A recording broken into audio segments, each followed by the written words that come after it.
전략은 언제부터 과학이 되었을까? 영국은 섬나라로서 강한 해군의 전통을 유지해왔습니다.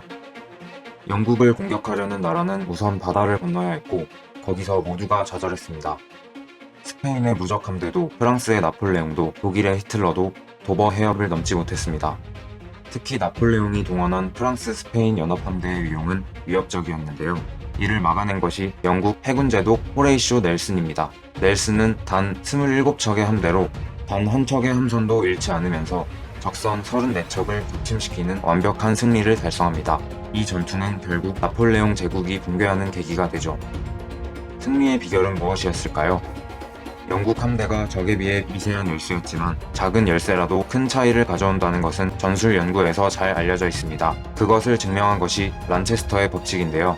프레데릭 윌리엄 란체스터는 영국의 항공학자로서 세계대전 시에 공중전을 분석하여 전투의 일반 법칙을 발견했습니다. 양측 전력이 동등하고 주변 환경의 변수가 없는 공평한 전투 상황에서 수적 차이는 전투가 진행됨에 따라 점점 더 증폭된다는 것입니다. 아군의 수요가 M, 적군의 수요가 N이라고 했을 때 아군이 더 많을 경우 적이 전멸할 때까지 아군은 얼마나 남을까요? M-N이라고 생각하기 쉽습니다. 그러나 수적 차이는 증폭됩니다. 그래서 그 결과는 루트 M의 제곱 마이너스 N의 제곱입니다. 100명과 99명이 동등한 조건에서 싸운다면 결과는 1명이 남는 것이 아니라 14명이 남습니다. 왜 그럴까요? 100대 99의 싸움에서 99명끼리 1대1로 싸우는 와중에 아군의 남은 한 명은 가만히 있을까요? 그 한 명은 누군가 동료를 도울 겁니다. 그러면 도움받은 한 명은 1대1이 아니라 2대1의 싸움이 되고 한 명을 제압한 두 명은 또 주변의 동료를 도우러 가겠죠. 이런 내용이 파급되어 수적 우위는 제곱으로 힘을 발휘하게 됩니다. 그래서 전투에서 한 명의 차이가 14명의 차이로 나타나게 되는 겁니다. 그렇다면 27대 34는 큰 차이가 아닐 수 없습니다. 물론 영국 해군은 배의 조종술이나 포격 등 전력 면에서 다소 우세했습니다. 그러나 이러한 강점도 별 도움이 되지 못했습니다. 당시 해전은 양군의 전함들이 체스판의 말처럼 일렬횡대로 늘어서서 마주보고 포격을 가하는 방식이었는데요. 아군의 전함이 앞을 가려서는 안 되기 때문이죠. 이런 단조로운 전투야말로 란체스터 법칙이 가장 잘 들어맞는 경우입니다.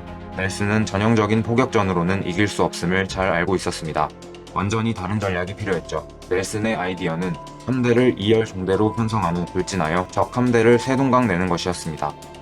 물론 위험은 따랐습니다. 적진에 돌진할 때까지는 무방비의 표적이 되는 것이었으니까요.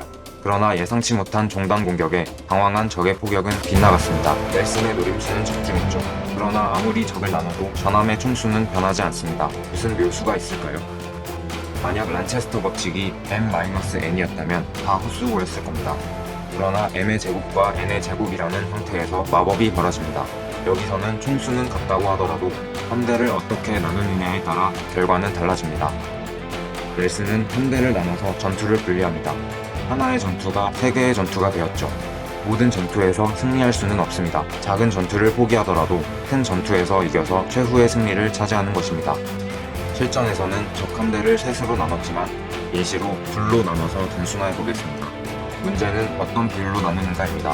영국의 해상 전투력이 우세하므로 약간의 수정이 필요합니다. 영국의 전투력이 프랑스보다 25% 우위에 있다고 할 때 영국 함선의 수의 전투력 우위를 감안해줘야죠. 4분의 1이나 뛰어난 전투력 우위에도 불구하고 영국 함대의 열세는 여전한데요. 넬슨은 적 함대를 17척씩 동수로 나눈 후 한쪽을 주력전선으로 삼아 공격에 집중했습니다. 어떤 비율로 주력전선을 나눈 걸까요? 주력전선에서 생존한 영국 함선의 수가 포기한 전선에서 살아남은 프랑스 함선보다 많으면 이기는 겁니다.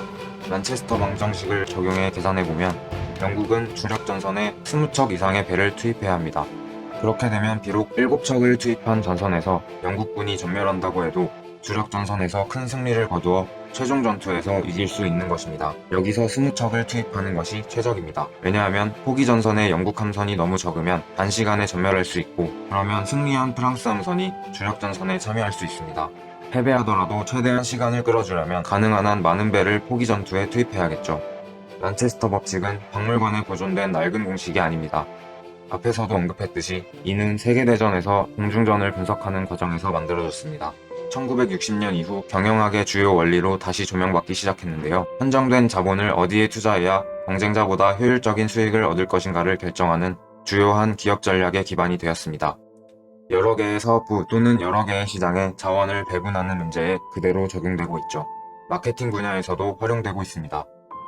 넬슨은 당시 해전의 패러다임인 횡대 포격 전술을 과감하게 포기하고 2열 종대 공격이라는 파격적인 전술을 구사했습니다.